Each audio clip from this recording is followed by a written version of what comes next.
G'day guys, what's going on? Welcome to this episode of Aussie English. Today I have the pleasure of interviewing Lindie Botes. Now, Lindie is a polyglot. I would be comfortable calling her a polyglot. She speaks several languages and is currently learning Chinese, Korean, and Japanese. So she is a native English speaker and also a native Afrikaans speaker. She's from South Africa. But I've been following her on YouTube for a while now, and she gives a lot of tips on learning languages, and I thought that I would get her on the podcast, pick her brains, and ask what it's like learning some of the most difficult languages for an English speaker to learn, including Korean, Chinese, and Japanese. So hopefully, guys, if you guys are native Asian language speakers, right, if you speak Chinese, Japanese, Korean, Vietnamese, Thai, hopefully you'll be able to see what things are like from the other side of the glass, I guess. You know, she's looking through one window from English to your languages, and I know that you guys need to learn English from those languages. So hopefully there's some good content in here for you guys that will help you, give you motivation and tips on learning a foreign language when it is very, very difficult. Anyway, thanks for joining me today, guys. I give you Lindie Botes.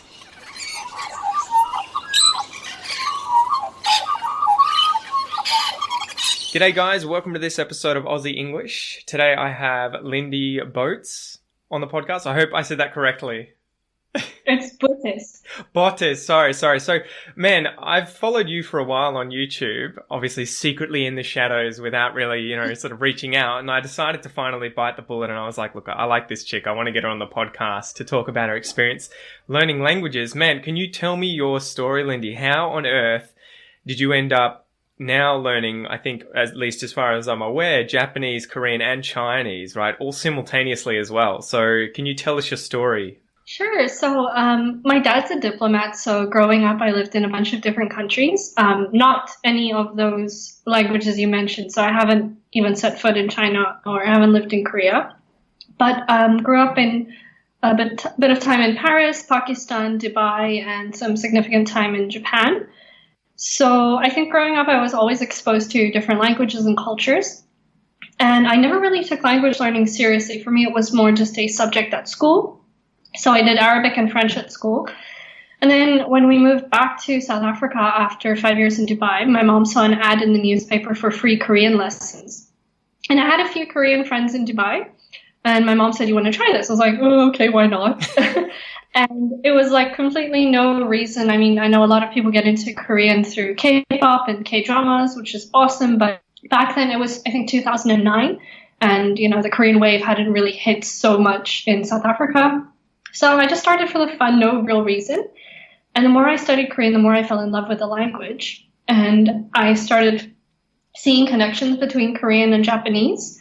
And a lot of Korean singers often release music in Japanese. So there were these connections I kept seeing. I'm like, maybe I should try Japanese. So I dabbled in that for a little bit, not very seriously, until my parents heard they're moving to Japan in 2013. And I was like, well, now I better learn. My dad is very cute and competitive. And he's like, we should do a challenge and see who can learn Japanese the fastest. So he never actually knows where he's going to be posted to. So before he knew it was Japan, he's like, whatever country it is, you and I should both learn the language as a challenge. I'm like, she's going to accept it. Then we heard it's Japan, and my dad's like, "Oh man." So, to talk about going from what, easy to this is the hardest language probably for an English speaker to learn. Yeah. So I guess it just kind of flowed naturally from there. And then Mandarin Chinese, I just got an interest. Before I started learning Japanese, I actually just wanted to dabble in a new language. And my Chinese is actually the weakest of the three. But now I'm based in Singapore and I hear it on a daily basis. So it's about time I start brushing it up. And so how did the challenge go? Well, my dad failed miserably. I'm only joking. There's this weird thing between my dad and my mom. Every country we've lived in, one of them either does the language really well and the other one does it really bad. So my dad is great in French and Urdu, and my mom is awesome in Arabic and Japanese. Wow. And then it's kind of the opposite. So well, it's probably the best way to be, though, right? To sort of complement each other, as opposed to be, banal at all of them, right? Or Good point. What was that like then? Moving, was it sort of as good as it was frustrating, because at the same time you're learning languages in certain countries and then all of a sudden you sort of get uprooted and then plonked in a new country and you're kind of like, oh, I've just mastered this language, or I've just gotten to a good level, now I have to start again. Like, damn it. Yeah, so I actually didn't live in Japan per se. I just visited my parents every university holiday. So over the span of 4 years, I lived in Japan for 1 year, one and a half years. Okay. So I actually found it a great opportunity, not kind of bothering my language learning of other languages. And I did my internships there, so it was really great exposure to the language. And interestingly enough, I have been learning Korean for about 12 years now, 11 years. Yep. And Japanese only since 2013. And the speed it took me to reach a conversational natural level in Korean was a lot longer than it took me to reach natural level in Japanese. And that is totally because of the exposure of the language 2 to 3 times a year, like really concentrated, which I didn't have with Korean. Did you find the grammar too? I know very little about either language, but I from what I'm aware, the two languages have grammar that's similar, at least compared to English. Did that give you a bit of a boost as well, where you were like, okay, Korean, my Korean has gotten me in that headspace of this is how the grammar works, and so I just need to learn the words and pronunciation a bit more in Japanese? Yes. Korean and Japanese grammar are almost identical. Oh, wow. And I found it actually more effective to learn Japanese using Korean resources, so textbooks for Korean people learning Japanese, because I was already in that mind frame. Like, if the sentence structure is exactly the same, the time it takes to process in my head is a lot shorter than it would be if I was learning through an English. Got you. That's it. I have very limited, basic fluency in French and now much more advanced in Portuguese. And ironically, it was the opposite way a few years ago. But I married a Brazilian, and so we've been speaking it like crazy for the last year, just at home, always in Portuguese. But I found that the grammar that I had learned in French really set me up to sort of dominate in Portuguese compared to someone learning a language for the first time and it being Portuguese, because it's so sort of similar. But these are interesting. Yeah, well, at least in structure, French I think has the grammar's a little bit more complicated, I would say, depending on which aspects you're looking at. But yeah, I really liked Portuguese, and it's interesting that you say that you would prefer to use a language that you sort of know less proficiently than English, but if it has a similar grammar, it's going to shortcut, learning those patterns. So which other languages do you speak as well? And could you tell us a bit about each level in each language? Because I know that there are a lot of polyglots out there, and I don't know if you use this label or not, but a lot of people who are self-professed polyglots. And I feel, at least from my point of view, from learning a few languages to, conversational level, at first you see these people and you're like, holy shit, they speak 16 languages like native speakers. Like, how the hell would I ever do this? And then once you start learning a language, you realize, wait a second, there's no way that they speak these like a native speaker. And you kind of get demystified a bit. So what has it been like for you? And to what level have you gotten each language, and what has that journey been like? Yeah, I mean, fluency is so hard to define. And I've had a lot of people, like if I'm on articles or podcasts, people are like, Lindie is fluent in whatever languages. And I want to be like, no, I'm not. New people. Oh my goodness. People always introduce me as, this is the girl who speaks 8 languages. I'm like, no, I really don't. I'm just learning things. Like, still my home language. My home language is Afrikaans. I'm still learning things every day. Yeah. And I'm sure you would know as well as any other person that, I mean, when can you actually call yourself fluent? That's really hard to answer. And again, as you say, it so depends on what you mean. Like, I use that, I kind of divide it into fluent as in I can have a conversation with someone who doesn't speak English and we can communicate, right? And I can pretty much talk about basic stuff. I'm going to make lots of mistakes, but I'm not proficient in the language, meaning I would consider that much more close to native level, right? Where you are, I could give a speech spontaneously in front of a bunch of people, or I can answer, I could, do an interview in the language comfortably. I feel like that is a completely different story, right? Mm-hmm. So I guess my list would be, native Afrikaans speaker, but I've always gone to English school, so I consider myself pretty bilingual, and it's actually easier for me to communicate in English if I'm talking about technical things. Yeah. Interestingly enough, the language I feel most emotionally attached to is Korean, So there's a video of mine that went viral on YouTube where I woke up from anesthesia speaking Korean. I've heard of people doing that. Yeah. Yeah, and I don't know how to explain that because I got the operation in South Africa. The doctors were Afrikaans, whatever, and then I wake up and the first language I speak is Korean. So that I think what that means to me is it's my emotional language, and that's crazy. I find that with the grammar in Korean, you can express a lot of emotions verbally more than you can in English. In English, we would use intonation, like I'm so tired. Whereas in Korean, there might be a grammar structure to emphasize that. So especially when you're typing, there's no miscommunication because your grammar, it can inflect how you're feeling emotionally. So whereas we would have to obviously use a lot more emoticons or like emojis with lots of smiley faces or frowny faces to show, no, I'm joking, or no, exactly. I'm sad. Right. And then after that, I would say Japanese is my most fluent after Korean. And then maybe Mandarin Chinese and French. I have learned French since second grade at school, but it's gotten very, very rusty because I don't use it. And I spend so much time on Asian languages. And that's what I feel I get frustrated about too with some of the polyglots that I see, because they'll say, oh, I'm fluent in these languages. I haven't spoken this one in 6 years or whatever. And you're just like, how have you maintained the fluency, right? Because I found as soon as I started giving all my attention to Portuguese, my French plummeted with regards to speaking abilities. I can hear and watch things and it kind of, I get it, but to formulate a sentence, Portuguese always inserts itself in there wherever I can't find the words. Yeah, we're the same there, yeah. So I would say I have like semi-fluent understanding. I can listen to a podcast or the news in French, but when I need to speak, I sort of stutter a little or I use very basic sentences. But someone can speak back to me and I'll understand them. Yeah. And then, for the rest, it's just languages I've been dabbling in. So a bit of Vietnamese, Hungarian, Arabic, Urdu. I recently started Tagalog, Filipino, and mostly Southeast Asian languages, kind of just dabbling in them a little, but it's not enough to. That's pretty interesting though, right? Because I think most polyglots, or most people who are interested in, most language learning enthusiasts, so I'll use that instead of polyglot, most language learners tend to go for languages that are closer to their mother tongue, right, first. What made you decide to sort of completely jump ship and, just go off into the horizon in a very, very far off destination into Japanese, Korean, and Chinese? Because that must have been so much harder, right? And how did you stay motivated when you were doing that? Because it must have been so much more difficult to get those early gains, right? Yeah, I think I didn't have any intrinsic motivation to learn European or African languages at first because I've always been interested in Asian culture. Yep. So growing up surrounded by Korean people at school or, Chinese supermarkets around me, like always fascinated by the characters.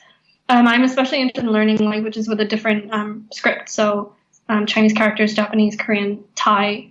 So those have always fascinated me. And I think that acts as the motivation because there's a sense of fascination. It's not, oh, I have to learn this for school or let me learn this. Like so many people have told me, you should learn Dutch because you speak Afrikaans. It would be so easy. I freaking hate that. I was told so many times as well, people would be like, learn Chinese. It's the most, spoken language after English, or has the most number of native speakers. And I'll be like, I don't know that many Chinese people. I don't know that much about the culture. Like I can't just sort of just completely, it's like saying you like exercise, do ballet. It's like, I'm not interested. I don't know. Exactly. Maybe in the future, but currently. Yeah, totally. I mean, I've never had the desire to learn Dutch, not because I'm not interested in Dutch culture, but I've always had this fascination with Asia. And I can understand Dutch totally fine. You can speak to me in Dutch and I will reply in Afrikaans and we can have a conversation. For me right now, that is enough. Like, I don't feel, especially given my living circumstances, all my friends are, Asian. I live in an Asian country. Right now, learning something like Dutch would not benefit me as much as, the new language I've started, Tagalog, which I hear Tagalog around me every single day. Like, and that's the thing too, right? Utility. If it's not useful to you in the moment, it's kind of like, okay, I'll watch all these YouTube videos about how to run a marathon, but I can't go outside.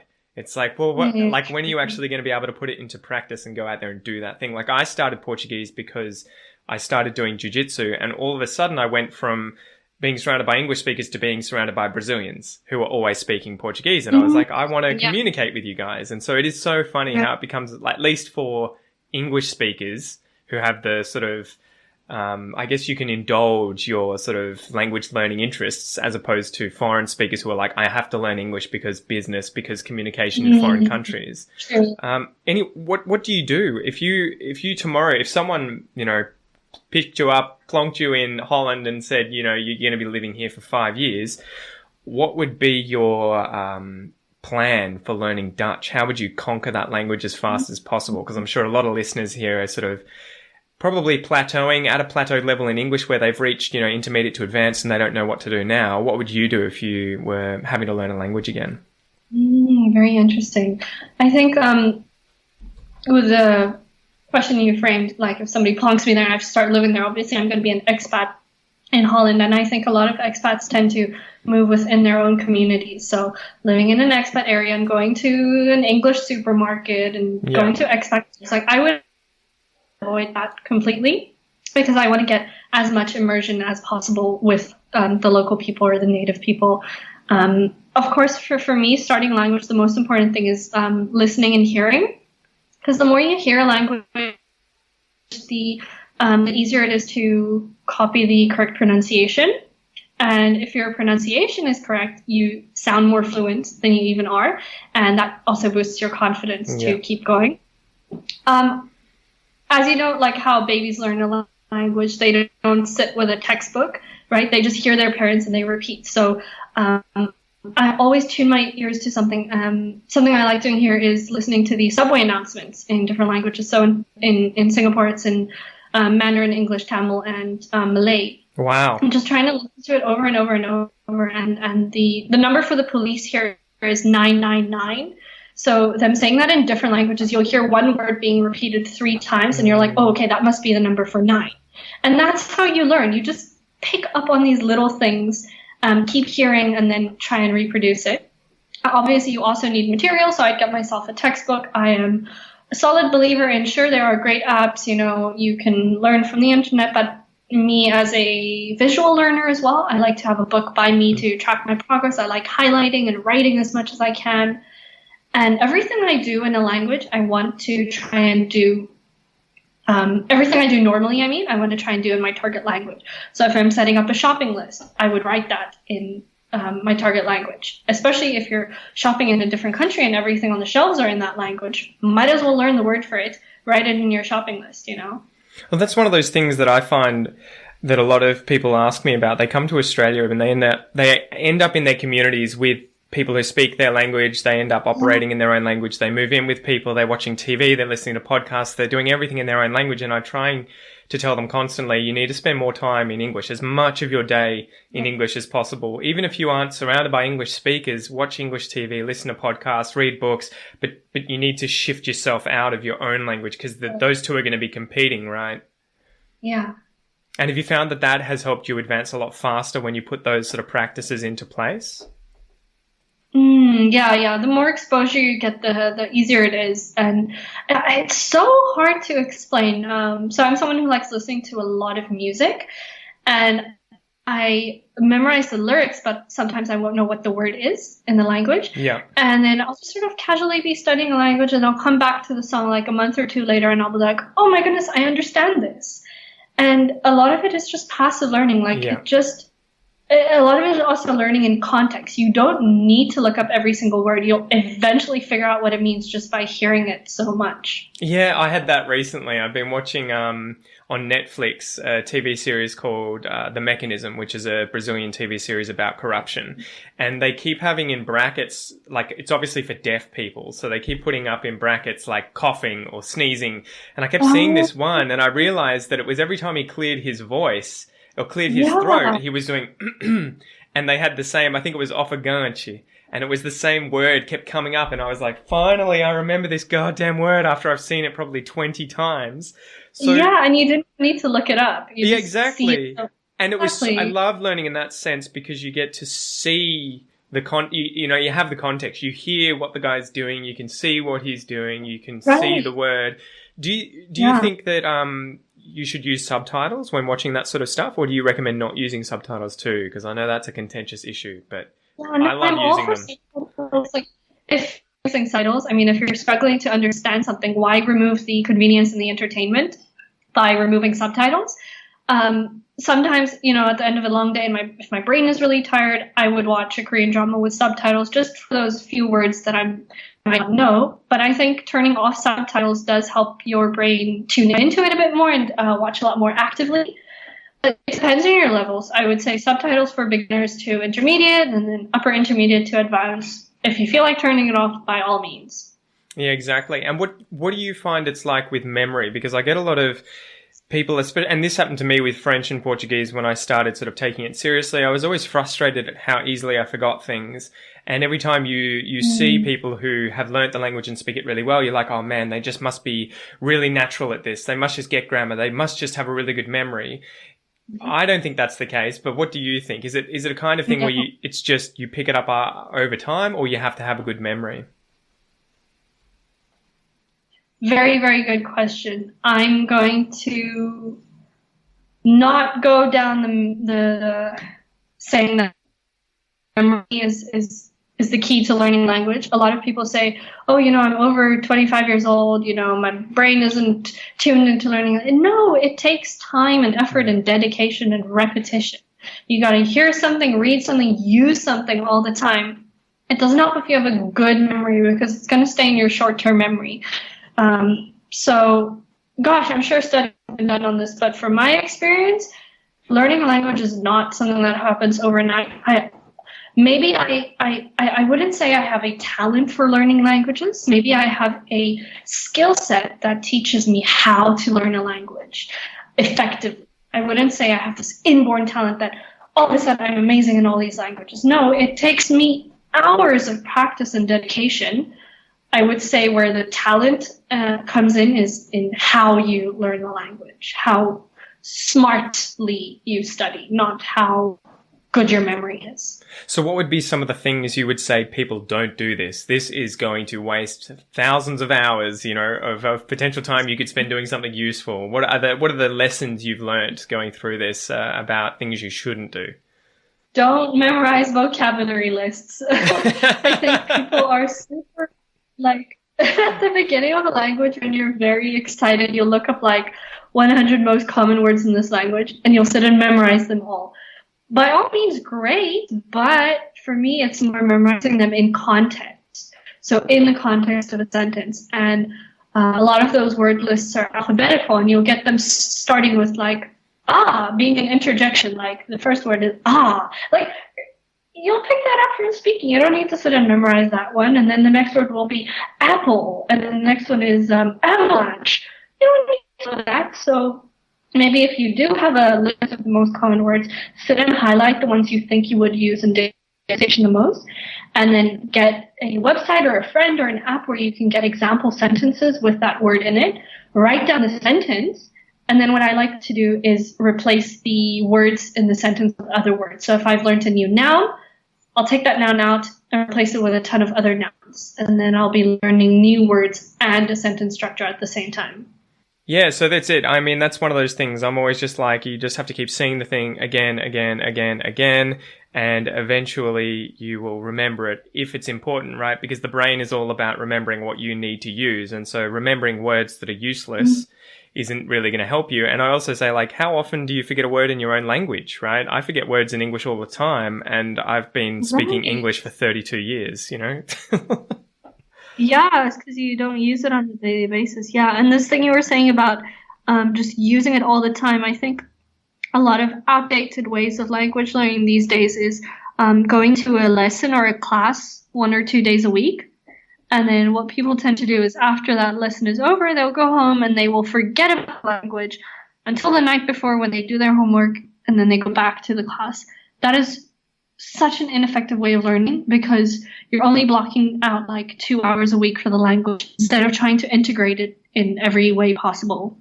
And that's part of the problem though, right? Where people think that teachers need to teach them a language, whereas teachers need to be there to sort of inspire you to teach yourself the language, right? Totally. So what do you think of language classes? If you were learning a new language, say Dutch, would you bother going and enrolling in a school, or do you think it's much more effective to be your own teacher and do it yourself? I'm in two minds about this question. So When I was in middle school, I took some lessons at the Alliance Française for extra French. I did that and too. I found that was extremely... Oh, did you? Yeah. I found it was extremely beneficial because the teacher only spoke French. Like, I did not hear a word of English in her lessons. And wow, that was just so great because you're forced to try and understand through context. So in that case, like if your teacher is only speaking that language, by all means, that's such a good way. But something my dad really struggled with when he was learning Japanese was his teacher barely spoke Japanese, and they spent more of the lesson discussing culture or focusing on one sentence and really trying to break down the grammar when, I mean, why do you learn a language? The point is to be conversational, not to understand the grammar in depth. Well, so I'm that's all it, for right? having language lessons if your educator is suited to your needs. Yeah, well, that was it. I was terrible at French in school, even though I'd studied it for 6 years. I mean, for 6 years of investment, you would imagine you would get to a level that you could, survive on your own in the country. And I didn't feel like that at all. Yeah. And I think so much of it was just, it was like you were not following a direction that interested you. You just had to go wherever the class went, which tended to be random every single week. Right. And so you had no direction. And then it was funny because I fell in love with French again 10 years later and got to a really good level within a few months of sort of reigniting that flame, but following my own interests, like reading Harry Potter and watching TV shows that I enjoyed. Yeah. Yeah. So, what else was I going to ask? What was it like learning some of these languages when you compared your idea of the language or the culture before learning it to once you had learnt it? Because I found for Portuguese, at least, I remember before I started learning the language, I thought, oh, this language is really ugly. It sounds really strange. They make all these weird noises, like emphasize weird things. Like, I remember hearing the word também, and being like, oh, why do they do that? It's so weird, that, também. But then after I'd gotten to basic fluency in it, I was like, my God, I love this language now. It's so emotive when they speak and it's kind of very singy up and down. And it was just really funny once you started understanding people and not hearing the sounds, right? So what was it like with Korean, Chinese, and Japanese? Wow. So for Korean, I didn't actually enter with any expectations or preconceived notions at all. So it was completely new. And apart from Urdu and Arabic, the first language I learned was a completely different script. So at the beginning, I struggled a bit with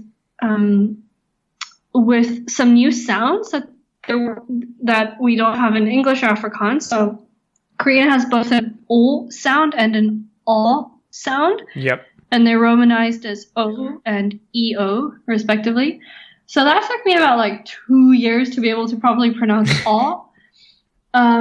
So that was tricky, and I didn't expect that. But I think Korean set the base for learning other Asian languages. So far there haven't been any surprises. Hungarian was extremely difficult in terms of grammar. And I didn't have so many good resources, and I started by learning from a friend on Skype, and he would just sort of say random sentences and I'd write them down, but it was very hard to decipher the grammar. So I think maybe having started on a different way, like a lot more basic approach, would have been better instead of just diving into full sentences. Interesting. And what about Basque? Would you ever dive in and learn that? I've heard that's one of the most complicated ones with grammar. Really? I actually don't know much about Basque. Wow, personally, I'm not too interested in languages from the European region. So I'm going to have to say no.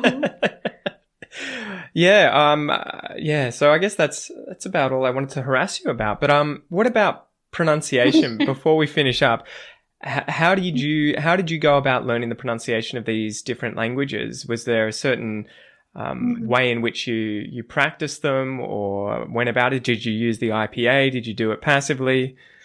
Yeah, I actually didn't use the IPA, and I think that would have been quite beneficial, but I was too lazy to learn it.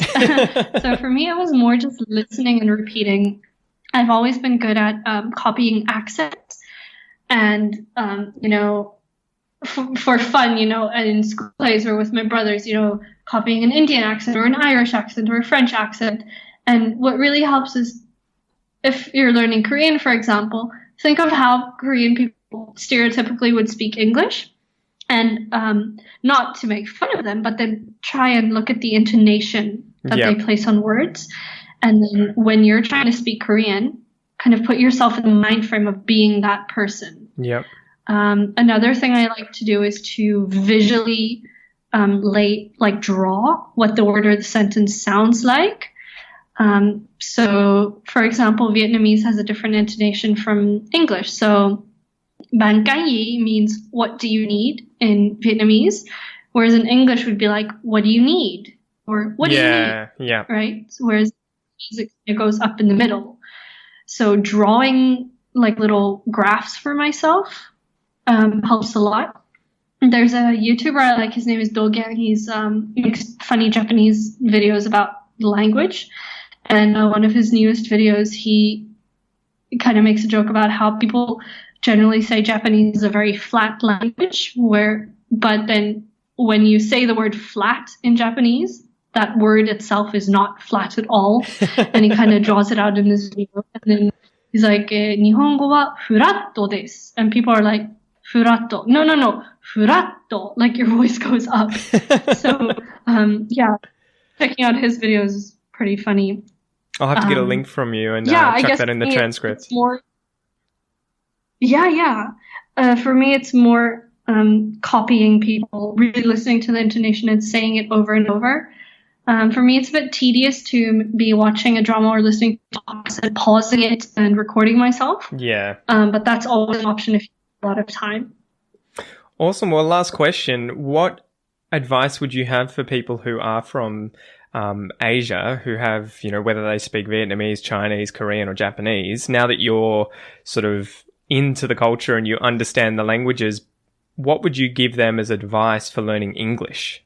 I think there's a very big mental block towards English. Speaking specifically from the Korean and Japanese perspective, English, there's so much emphasis on trying to get fluent in English, and people are very easily swayed by learn English in 30 days or 5,000 business English words. And the English exams in Korea and Japan are so difficult. It's this very complex piece of writing that you need to try and fill in the missing word or try and decipher what the main point of that is. I think that's such a bad approach to learning a language because you're never going to speak it like that. So my advice would be to learn from the people around you, like who you interact with the most, not to sit in front of your desk and try and memorize like 3 months to a language or 5,000 most common words. Rather go out,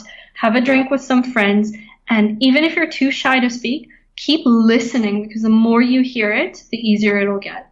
I think that's a good piece of advice, because I think that's one of those things that a lot of people end up focusing too much on improving areas of English they're not using, right? Like if you learn all this business English, but you're not actually using the words when you speak English most of the time, which might be in informal, casual situations with your friends, what the hell are you doing, right? You need to be practicing that stuff. And I noticed that with Kel, my wife, and Portuguese here at home, because I'm very, very, very, very, very fluent at the stuff we talk about in the house, because we're always talking about it. And it's the most useful stuff for me because we always talk about it. But it's funny, I noticed that when she brings friends over, my fluency can drop sometimes to effectively 0, depending on the topics that they suddenly want to talk about, because it's not something I have use for on a daily basis, although it's fun to try and navigate those conversations. Anyway, Lindie, thank you so much for coming on the podcast. Where can people find out more about you? Cool. Thanks so much for having me. So I have a YouTube channel. You can just type in Lindie Botes. So that's LINDIE BOTES. And you can also find me on Instagram, which is just at Lindie Botes, or Twitter at Lindie BE, like Lindie B. No worries. I'll put all the links in the transcript so people can find your stuff. And I definitely recommend checking out these videos if you want some motivation, because I know that learning those Southeast Asian languages or Asian languages is very difficult for English speakers, which means obviously English is very difficult for Japanese speakers. Anyway, Lindie, thank you so much again. I really appreciate your time. Thank you so much for having me.